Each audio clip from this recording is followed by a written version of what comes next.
chick. This is the structure of a chick embryo. In chick embryo, you have two parts: a yolk, a centrally placed yolk, and surrounding the yolk you have the albumin. This yolk is made out of white yolk and yellow yolk in concentric layer. There is a layer on top which is known as latebra, which is actually a layer of white yolk. On top of this latebra you have the nucleus of Panter, and within the nucleus of Panter lies the blastoderm. The yolk is always held in the center by means of chaliciferous layer that surrounds the yolk, and there is a chalaza that attaches the yolk to the nearby egg membrane. And this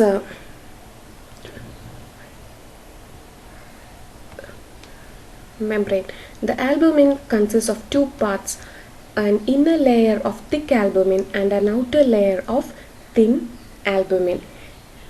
The whole yolk is covered by means of a vitelline membrane, and the whole albumin is covered by means of a shell membrane. There is an eggshell surrounding this whole egg. And you have an air space. On the posterior blunt end. On the posterior blunt end you have an air space between the shell membrane and albumin. So that is the structure of an egg. Chick egg, a fully formed and newly egg, is large and elliptical with one end broader than the other. The egg of chick is telolacithal, having a large yolk which is situated at near one end. And the egg is released from the ovary. It takes 24 hours to pass down the oviduct before being laid. Once the egg is laid, it is known as ovum, and it is surrounded by a shell which is produced by the oviduct. The fertilization is internal, upper part of the oviduct. It occurs in the upper part of the oviduct. And the fertilization, during the process of fertilization, the second meiotic division takes place, and two polar bodies are produced. In the two meiotic stages, two polar bodies are produced which degenerate and disappear. The structure of egg shape, it is oval in shape. It is 3 cm wide and 5 cm long. Shell is made up of 95% calcium carbonate, white and porous, and exchange of gases occur. It is soft and flexible in a freshly laid egg, but soon become hard and brittle. Two types of membranes are seen, that is shell membrane and vitelline membrane. The shell membrane is surrounds the albumin. It surrounds the albumin, or it is internal to the shell, egg shell. And vitelline membrane is seen surrounding the yolk. Yolk membrane, the layer of yellow yolk is thicker than those of white yolks. Yolk contain about 50% water. Yolk is actually phospholipids as well as lecithin. Yellow yolk that shows 60% fats and 70% proteins. White yolk, it contains less fat and also less of fat soluble carotene. It's actually the carotene that gives the color to this yellow yolk. And there is chalaza. These two ends of the egg, there are some fibrous rope-like twisted structure formed during journey of the oviduct. And that process that holds the yolk together is what is known as chalastra. Then you have the latebra, which is actually the central flask-shaped area that is enclosed of white yolk. That area is called latebra. It's always found facing the vegetal pole. Albumin, two types of albumin, thick albumin and thin albumin is also present in egg albumin. The germinal disc or blastodisc or blastoderm, actually it is the nucleus of the egg is surrounded by the negligible amount of yolk free cytoplasm, which is called germinal disc. It is found on this side, which is the animal pole, a small disc like area which forms the future embryo. And coming to cleavage or segmentation. Cleavage is restricted to blastodisc and the yolk remains uncleaved. Such cleavage is called meroblastic or discoidal cleavage. Since the egg is teloleucithal, the yolk content is more, and the blastoderm is actually a small disc-like structure, a germinal disc found on top of this yolk. The cleavage is actually restricted to this blastodisc area. The entire yolk that remains uncleaved. Such cleavage is called meroblastic or discoidal cleavage. The central part of blastodisc is whitish and it is circular. It is surrounded by a darker marginal zone which is known as periblast, which merges with the underlying white yolk of nucleus of the. And first cleavage, after 5 hours of fertilization, the first cleavage appears. It is confined to center of blastodisc.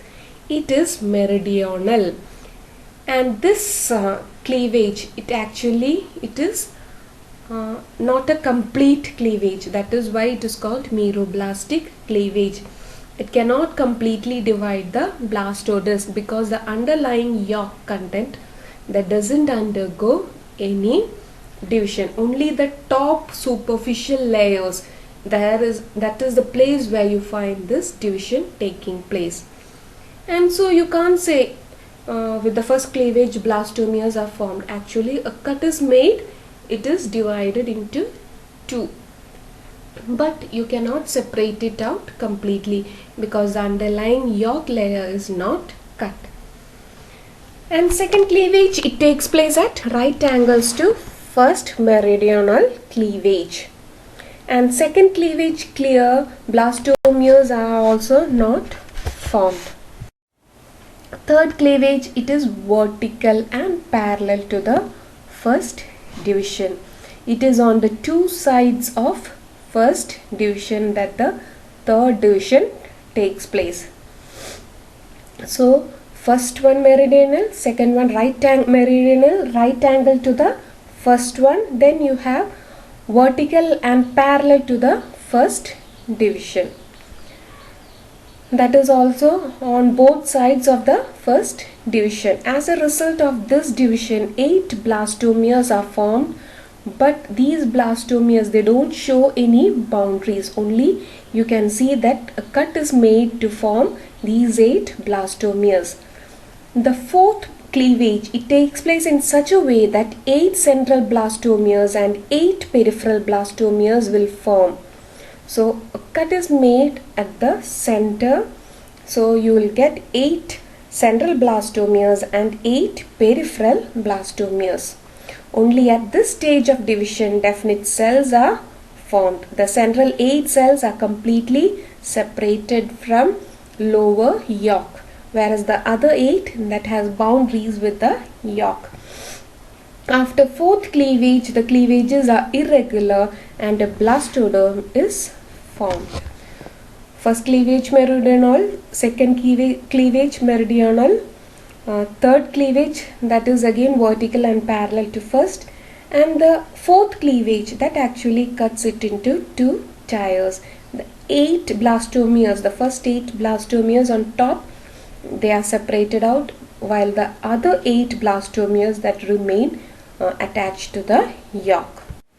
After fourth cleavage, whatever takes place, because you have a completely divided blastomere, you have an attached set of blastomeres. So whatever division is taking place, it has no touch with the other 8 blastomeres. In all these cleavages, the furrows do not extend right up to the edge of the disc, so that the blastomeres in the central area have distinct boundaries and those of the outer area have no outer boundaries, but they merge with the unsegmented syncytial periblast that connects this germinal disc with its surrounding yolk.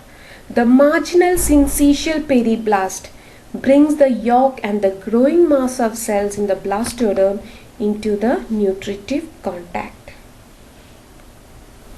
The central cellular area, it expands by the addition of cells from the periphery. Later the horizontal divisions take place and the central area becomes 2 or 3 cell thick. It gets separated from the underlying yolk by a space, the subgerminal cavity, which develops either by splitting or separation of the upper layer from the lower layer that retains connection with the yolk mass. So, a subgerminal cavity is formed below this germinal disc.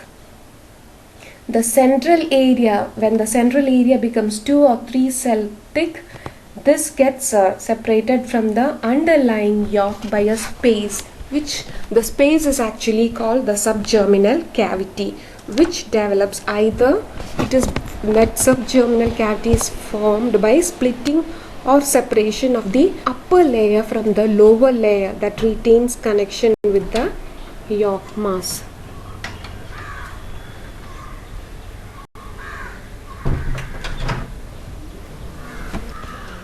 Blastula.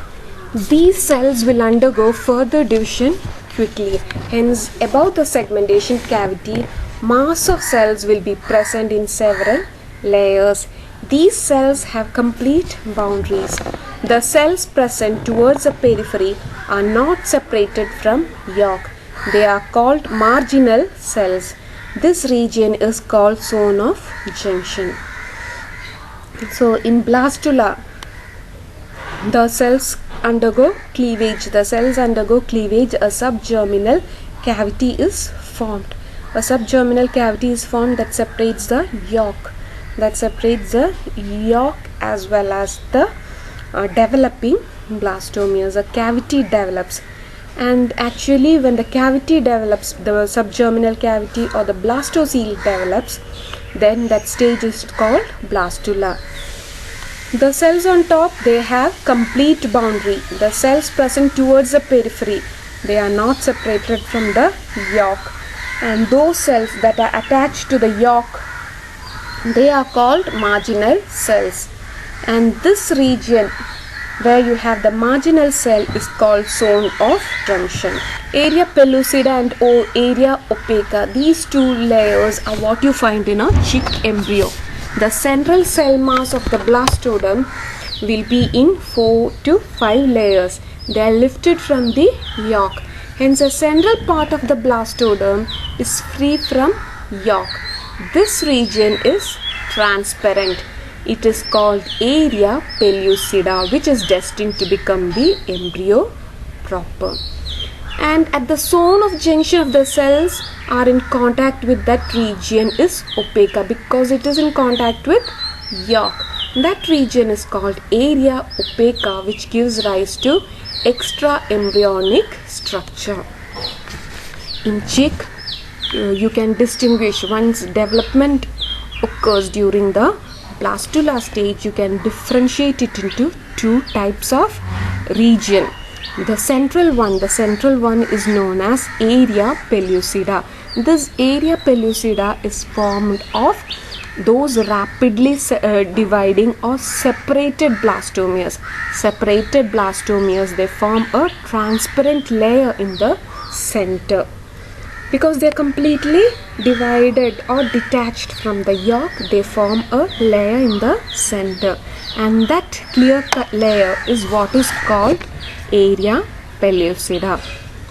Surrounding these set of area blastomeres which form the area pellucida, you have a region where the blastomeres are attached to the yolk.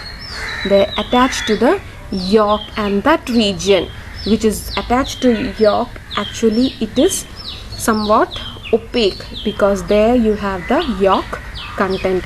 That region is known as area opaca.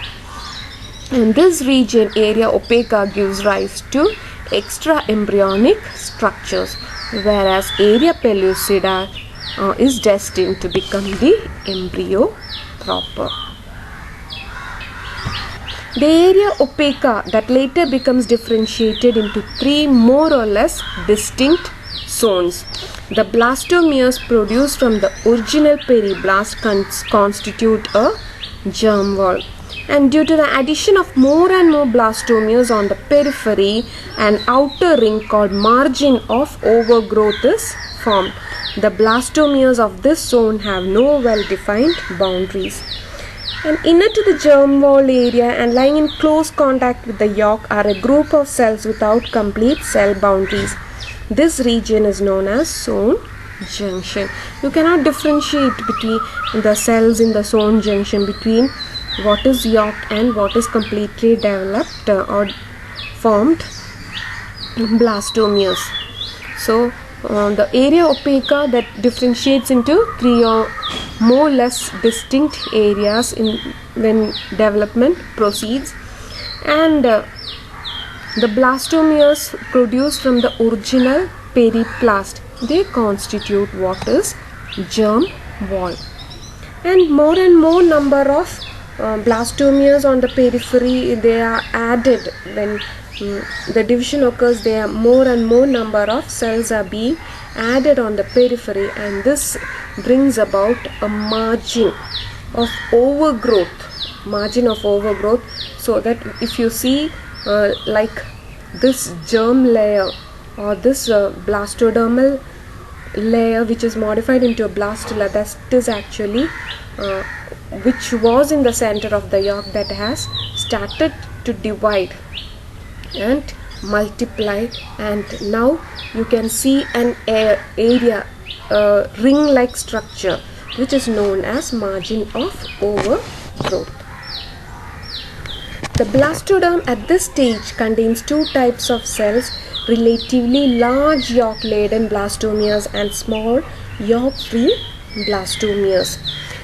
This follows a segregation wherein the yolk-rich blastomeres gradually accumulate at the undersurface of the blastoderm, leaving the smaller yolk-poor blastomeres at the surface. So it's a rearrangement where the yolk-rich blastomeres are accumulating on the surface of the blastoderm, while the smaller blastomeres, they rearrange at the surface. And upper layer is called epiblast and the lower layer called the hypoblast. Two layers are formed which is known as epiblast and hypoblast. Till this time we were talking about periblast. Periblast, actually that's a layer that connects this disc with the yolk layer. Now we have two new layers, the epiblast and the hypoblast. Epiblast, that is formed of smaller blastomeres which is fully differentiated, it is transparent. And a hypoblast is formed of larger yolk present blastomeres which you cannot differentiate completely as blastomeres.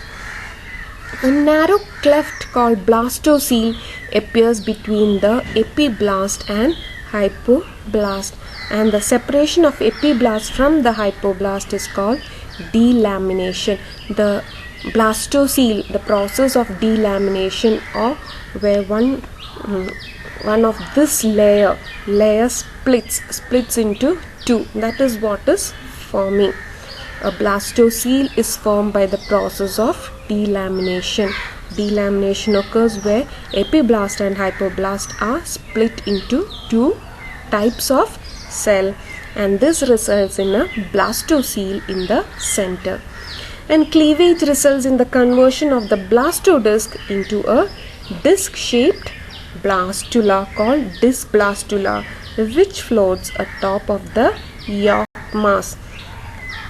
And the cleavage results in the formation of a blastula, and when the blastula is formed, the blastula has a top layer which is known as epiblast, a lower layer which is known as hypoblast, and it has a blastocele in between this epiblast and hypoblast, and it is found on top of the yolk mass. This blastodisc, which is known as discoblastula, because it is disc shaped blastula, it actually floats on top of this yolk mass.